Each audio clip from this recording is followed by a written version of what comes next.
It's been about 18 years since Shenmue 2. Just let that sink in. That's almost 2 decades since the last game in the series. Over that time, Shenmue 3 was on the minds of everyone who ever experienced the legendary series. After the death of the Sega Dreamcast, fans turned their hopes to the Xbox for a continuation, especially after the OG Xbox release of Shenmue 2. It seemed inevitable then that the third installment would release for it. But sadly, the day never came, and it seemed the series would never continue. Until amazingly, the game was surprise announced as a Kickstarter project by its creator, Yu Suzuki, at Sony's E3 2015 conference. The crowd, including myself, was in shock and awe as finally the game would see a release. After many delays, the game released in November 2019 for PC and PS4. With only a $6 million budget compared to the original's $70 million budget, and of course less resources than the first 2 games, can Shenmue 3 live up to its expectations? Well, let's find out. This is why you should play Shenmue 3.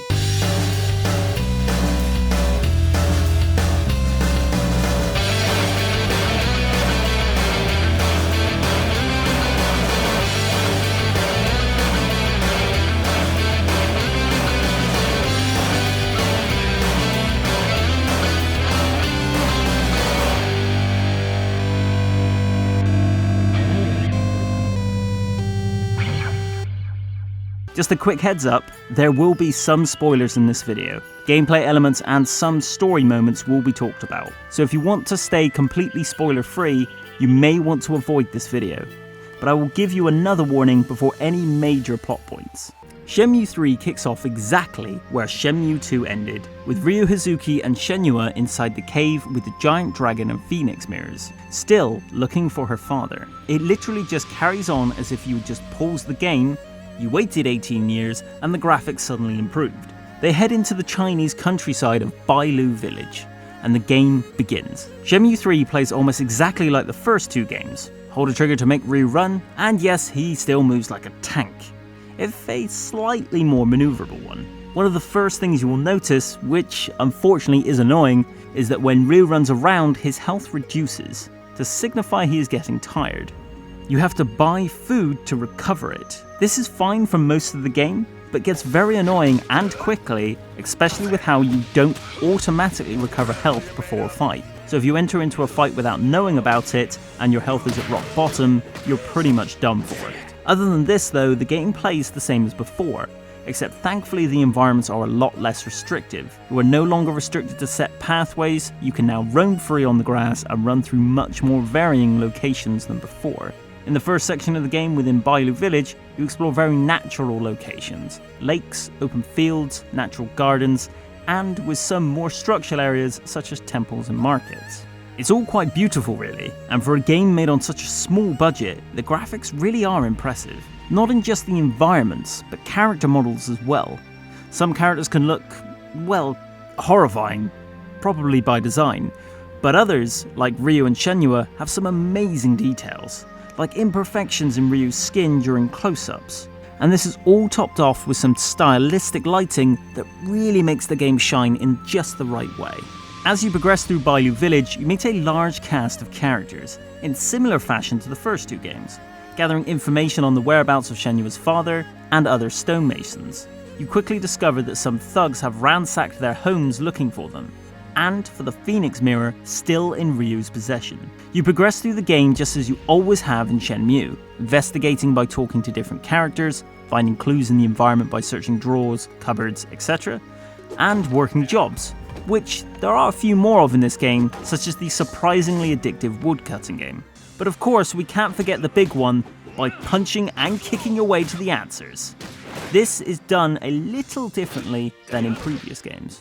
Whereas before the combat system was focused on group fights using punches, kicks, grabs, and a dedicated dodge button, this game instead is more one-to-one focused. Punches and kicks have stayed, but the dodge button and grabs are gone, instead replaced with a limited block button. The button combination attacks are still here, but sadly you can't transfer over data from Shenmue 2, so no carrying over old moves or capsule toys either, which I suppose does make sense, as where the hell was Ryu storing all of these things? Anyway, the new fighting system I imagine is pretty divisive amongst fans. Personally, I think it is better than the originals in some ways. Fights are a lot more difficult now, and can no longer be won with randomly spamming attacks. You have to change up attacks in order to land a hit, as otherwise, the opponent will just keep blocking you. You have to be sensible with your movements, dodging at the right time and knowing when to back off rather than block, since your block will run out quickly. Another thing that makes it harder is your health no longer regenerates either, so you cannot just keep running in circles to avoid attacks while you wait for your health to come back.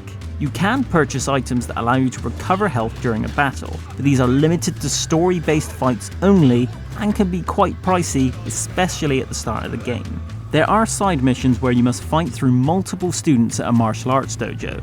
This allows you to unlock rewards, and in some cases, they are needed to progress the story. These fights you cannot recover health at all and are increasingly difficult throughout the game. In order to win in them, you need to train, and this unfortunately gets quite dull. As you find new attacks throughout the game, you have to level them up by repeatedly performing them in a sparring match. Each move is upgradable 10 levels, but sparring matches are limited to about 2 minutes a pop, so you have to keep repeating them in order to upgrade your movesets. I get what the director was going for here. Like in real martial arts, you must repeat moves in order to master them, but this doesn't make for interesting gameplay. Whereas the original games there was a visible benefit to this training via new animations, in this one it just makes your status bars increase, making Ryu stronger, so not as interesting or rewarding. You can train in other ways as well. Via wooden dummies, you can perform the 1-inch punch, horse stance and rooster feet. These are all little mini games that can be fun for a few minutes, but also ultimately get dull fast, and at certain points in the game you have to keep doing them in order to meet the difficulty spikes. The strange thing about Shenmue is that, in all honesty, it never has been a particularly fun game, but it's always been an interesting and enjoyable experience. Shenmue 3 is no different. Despite some out-of-date game mechanics, I couldn't help but get sucked into its world and story. Ryu and Shenua's relationship is captivating throughout, even with the old-school cheesy acting. That's right, the voice acting is as terrible as it always was. I would even say at the start of the game it's actually a lot worse than the old games. Hi there. Aha! Come to apprentice under me, have you? Oh, nothing. But as the game goes on, the voice acting becomes much more lively, if only to just above the level of Shenmue 2. The conversations Ryu can have with Shenmue really build the two characters. We hear about both of their histories, their families, and their different cultures and countries. It's really interesting and made me look forward to these conversations on an in-game daily basis as you stayed at Shenua's home throughout the first half of the game. Conversations with other characters are also fun to engage in, from some characters dying to know if Ryu and Shenmue are, you know.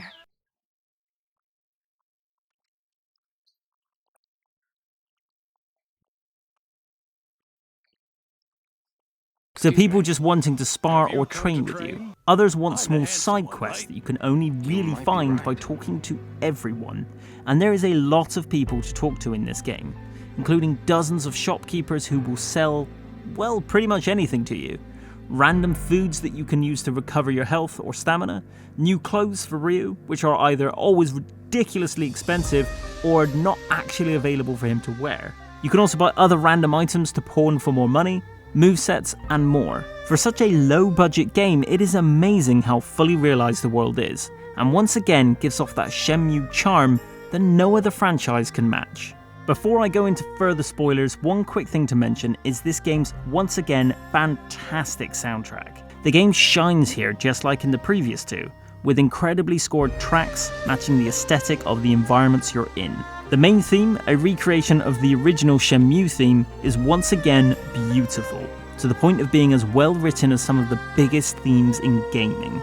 You get a real feeling of passion from the composers here for their work, and I hope it doesn't go unnoticed by other players. The theme for Bailu Village is slow and peaceful in its tone, while Niawu is busier and louder. The overall soundtrack is varied and quite incredible to listen to.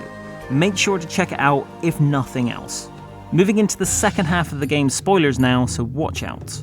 You eventually move on to the waterside village of Niawu. I know I'm pronouncing that wrong, but that's as close as I'm going to get. This is where Ryu and Shenmue continue the search for her father while staying at a local hotel ran by this horrible woman. This side of the game has some amazing features, and one of them you see very early on and is quite amazing.